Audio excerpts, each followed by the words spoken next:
Olá, alunos, bem-vindos a mais uma aula de ciências, aula de número 4 do 8º ano, e nós vamos dar seguimento ao estudo dos reinos dos seres vivos, né? Lembrem que nós estudamos em aulas anteriores o reino Monera, que é o reino das bactérias e cianobactérias, reino Protista, reino dos protozoários e das algas unicelulares, reino Fungi, reino dos fungos, e reino animal, que é o reino em que estão os animais, é o reino que nós pertencemos. Na aula de hoje, nós vamos estudar o último reino, tá? Que é o reino Plantae, ou reino vegetal, ou somente reino das plantas, né? É o grupo que estão incluídos todas as plantas, tá? O objetivo é que vocês saibam quais são as características gerais desse reino, né? Aquelas características que todas as plantas vão ter, tá bom? E qual a importância delas no ecossistema, tá bom?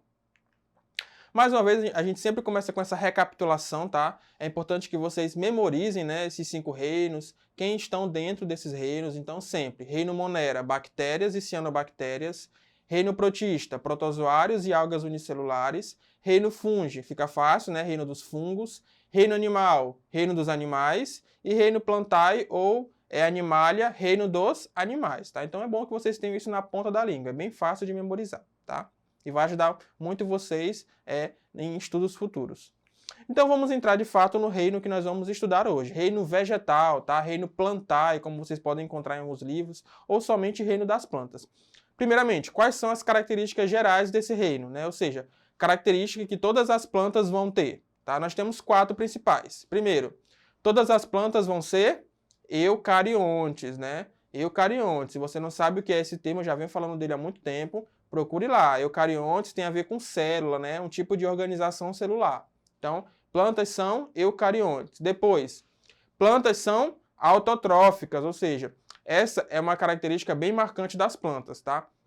As plantas, elas têm mecanismos próprios, né, pelo qual elas produzem, né, toda a matéria orgânica que elas precisam para viver, né? De uma forma bem simples, a planta produz o alimento dela, né? A gente ouve muito isso na escola, né? Então, as plantas são autotróficas, tá? É uma característica bem importante das plantas. Depois, plantas são pluricelulares, tá? Você não vai encontrar plantas unicelulares, somente pluricelulares, tá? E plantas também são fotossintetizantes, né, que é um tipo de alimentação autotrófica, né? Então, as plantas, elas são autotróficas, como eu já falei, e a maioria delas, né, ou todas elas, realizam um tipo específico, né, de alimentação autotrófica, que é a fotossíntese. Existem outros? Existe a quimiossíntese, por exemplo, tá? Mas as plantas fazem fotossíntese, tá? Que não é o nosso objeto da aula de hoje, mas, né, a planta utiliza, por exemplo, água, luz do sol, para produzir as moléculas orgânicas que ela precisa para viver, né, para suprir a sua necessidade metabólica, tá? Então as plantas são fotossintetizantes, tá? O reino vegetal abriga uma imensa variedade de plantas, que podem ser classificadas basicamente em 4 grupos. Ou seja, o reino vegetal, gente, é um grupo muito grande e muito geral, né? Você tem ali plantas, né, de diferentes tipos, que ao mesmo tempo que são plantas, todas pertencem àquele grupo, elas são diferentes entre si. Então, dentro do reino das plantas, existem, né, 4 divisões, 4 subgrupos, né, em que estão agrupadas plantas que têm uma maior familiaridade, né, evolutiva, morfológica, tá? Quais são esses 4 grupos de plantas?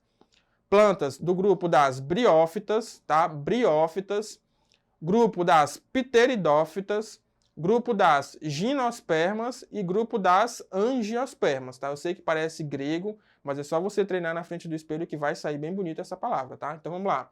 Briófitas, não é briofitas, tá? Briófitas, pteridófitas, gimnospermas e angiospermas. São os 4 grupos de plantas, tá? Qualquer planta que venha a ser descoberta, ela vai ter que se encaixar em algum desses 4 grupos, tá bom? Então, ó, antes da gente entrar, né, para falar especificamente de cada grupo, eu trouxe para vocês uma informação também bem básica, né, que é a estrutura morfológica, né, básica de uma planta, tá? Toda planta, em tese, ela vai ter folha, né, ela vai ter alguns órgãos, né? Que órgãos são esses? Folha, fruto, flor, caule e raiz, tá? A folha, ela vai ser um órgão de comunicação, né? O órgão que a planta se comunica com o meio exterior, né? Que ela libera gases, que ela captura gases, que ela libera água. Então, é um órgão de comunicação. O fruto, né? O fruto e a flor são órgãos que estão envolvidos com a reprodução da planta, tá bom? O caule é aquele órgão de sustentação que vai dar sustentação à planta, também vai estar envolvido com transporte de seiva. E a raiz também tem a ver com sustentação, né, porque ela fixa a planta no solo e ela também vai estar envolvida, né, em mecanismos de captação de águas e minerais, tá? Então, toda planta, em tese, tem esses órgãos, tá bom? Nós vamos ver que alguns grupos de plantas, né, têm esses órgãos, mas de forma muito simples, né? Então, ela tem o que a gente chama de pseudofolha, pseudofruto, que são, né, órgãos muito simples, tá? Mas, em tese, toda planta tem esses órgãos que eu falei para vocês, tá?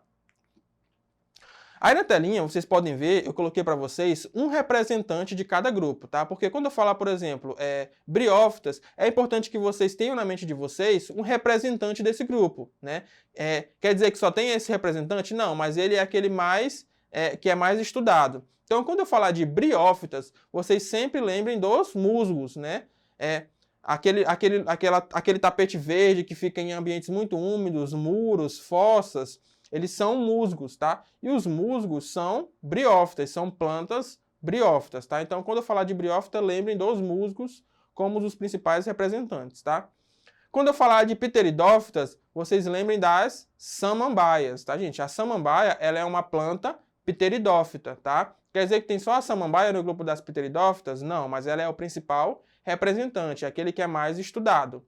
Quando eu falar de gimnospermas, tá bom? Vocês lembrem dos pinheiros, né? Os pinheiros são os principais representantes das gimnospermas, são plantas gimnospermas. E quando eu falar de angiospermas, vocês lembrem aí de pés de frutas, né? Porque vocês vão ver que angiospermas é toda planta que tem flor e fruto. Então, toda planta que tem flor e fruto, ela vai ser angiosperma, tá bom? Então é importante que vocês tenham na cabeça de vocês quem é o representante de cada grupo para ficar melhor, né, em fazer aí os links e responder questões, tá? Então, os 4 grupos de plantas estão representados na telinha para vocês, tá bom?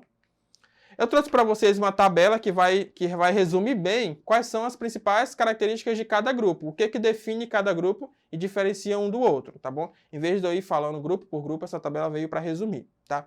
Então, vamos olhar ali na tabela, vamos analisar ela bem direitinho. Nós temos ali os 4 grupos, né? Nas colunas, nós temos 4 colunas. Coluna das briófitas, pteridófitas, gimnospermas e angiospermas, tá? E nós temos ali alguns critérios, né? Nas linhas, nós temos ali vasos condutores, semente, flor, fruto e se esse grupo depende de água para reprodução ou não, tá? Vamos começar pela briófita. É bem simples de analisar, tá, gente? Briófitas são plantas que não têm vasos condutores, olhem ali, ó, briófitas, vasos condutores tem não. Então, são plantas que não têm vasos condutores, são plantas que não têm sementes, plantas que não têm flor, não têm fruto e dependem de água para reprodução. Então, essa tabelinha resumiu bem as principais características das briófitas, tá, gente? As briófitas, guardem essa mensagem, são as plantas mais simples que existem, tá bom? São plantas muito simples, tá bom? Tanto que elas são muito pequenas, né? Quando você olha o musgo, né?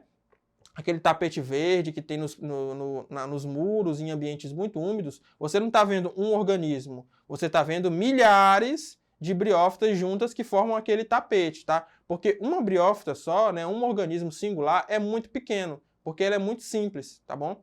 Então as briófitas, guardem a mensagem, são as plantas mais simples que existem, tá? São muito pequenas, muito delicadas, tá bom? Como está ali na telinha, ó, não tem vaso condutor, não tem semente, não tem flor, não tem fruto, e elas dependem muito de água para a reprodução. Por isso que você só vai encontrar briófitas em ambientes úmidos, tá bom? Partindo para o segundo grupo, as pteridófitas, vamos lá. As pteridófitas têm vasos condutores? Tem, olha lá, ó. Tem vasos condutores, sim. Tem semente? Não. Tem flor? Não. Tem fruto? Não.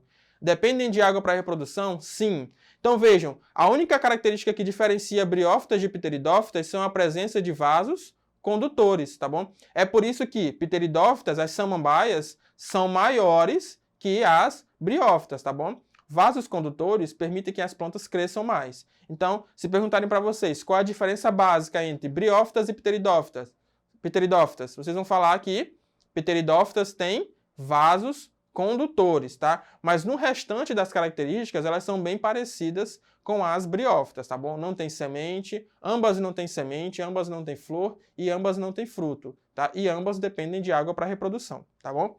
Partindo para gimnospermas e angiospermas, vamos fazer uma análise casada, tá bom? Os dois grupos têm vasos condutores? Sim, tem vasos condutores, né? Ambos os grupos têm semente? Sim, ambos os grupos têm semente. Olha na tabelinha, tá? Flor. Quem tem flor? A gimnosperma ou a angiosperma? É a angiosperma, tá, gente? Então você nunca vai encontrar uma gimnosperma com flor, tá? Todas as plantas que têm flores vão ser angiospermas, tá bom? Porque olhem lá nos 4 grupos. Qual é o único grupo que tem flor? É a angiosperma, tá bom? Qual é o único grupo que tem fruto? Olha na tabelinha. É a angiosperma, tá bom, gente? Então, flor e fruto caracteriza o grupo das angiospermas, tá bom? Dependem de água para reprodução? Não, tanto a angiosperma quanto a gimnosperma. Então, são grupos que não dependem tanto de água para se reproduzir. É claro que elas vão precisar de água para viver, mas não para se reproduzir propriamente dito, tá bom?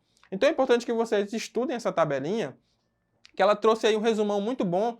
Quais são as principais características de cada grupo, tá? E o que diferencia um do outro? O que diferencia Pteridófitas de Briófitas é a presença de vasos condutores. O que diferencia angiospermas de gimnospermas é a presença de flor e fruto, tá bom? Então é uma tabelinha muito boa para vocês imprimirem e colarem aí no caderno de vocês para responder questões, tá? Partindo para o nosso exercitando, tá bom? 3 questões bem simples, tá? Que vocês, usando aquela tabela, fica muito fácil de responder, tá? Questão número 1. Sabemos que os vegetais podem ser classificados em alguns grupos básicos, que se distinguem pela ausência e presença de algumas características, tais como flores e vasos condutores. Qual grupo é caracterizado pela presença de semente, porém sem a proteção do fruto? Qual é o grupo que tem semente, mas não tem fruto? Lembra lá na tabelinha que grupo é esse? Bem tranquilo, né? A 2 pergunta, uma planta com flor será obrigatoriamente pertencente a qual grupo de plantas? Eu falei para vocês, só tem um grupo de plantas que tem flor e fruto. Que grupo é esse? E a 3, a não necessidade de água para a reprodução é uma característica evolutiva benéfica? O que vocês acham? É ruim ou é bom depender de água para se reproduzir? Vamos lá? 3 questões bem simples, né? Claro que a resposta da 1 só pode ser gimnospermas, né, gente? Gimnospermas é o grupo de plantas que tem semente, mas não tem fruto, tá? Gimnospermas. A 2, uma planta com flor será obrigatoriamente pertencente a qual grupo de plantas? Angiospermas, tá, gente? Todas as angiospermas vão ter flor e fruto, tá? Se a planta tem flor, ela sempre vai ser angiospermas, tá? Tranquilo. E a 3 pergunta, né? A não necessidade de água para reproduzir é uma característica evolutiva benéfica? Sim, né? Leiam comigo ali, ó. Plantas que apresentam essa característica podem povoar áreas mais extensas e não ficam presas a ambientes úmidos e ou com corpos de água, tá? Então, quando a planta não precisa de água para se reproduzir, ela consegue ocupar áreas maiores. Porque se você pensar, por exemplo, numa pteridófita, que precisa de água para se reproduzir, ela só vai conseguir povoar, né, ambientes que têm muita água, né? Ou são úmidos ou têm corpos de água. Então elas dependem desse corpo de água. Plantas que não dependem, como por exemplo as angiospermas, elas podem povoar áreas muito extensas que não necessariamente precisam ter ali corpos de água, tá bom? Então é uma característica evolutiva muito benéfica, tá? Então é isso, gente. Ficamos por aqui. Espero que vocês tenham entendido ali. Quem está dentro do grupo das plantas, lembrem lá dos 4 subgrupos, tá bom? Lembrem das características gerais, isso é muito importante, né? Fotossintetizantes, eucariontes, pluricelulares, tá bom? Isso tudo é muito importante para que vocês tenham uma noção geral dos 5 reinos da biologia, dos seres vivos e quem está dentro de cada reino, tá bom? Essa aula está na plataforma Eduque. Desejo bons estudos e até a próxima.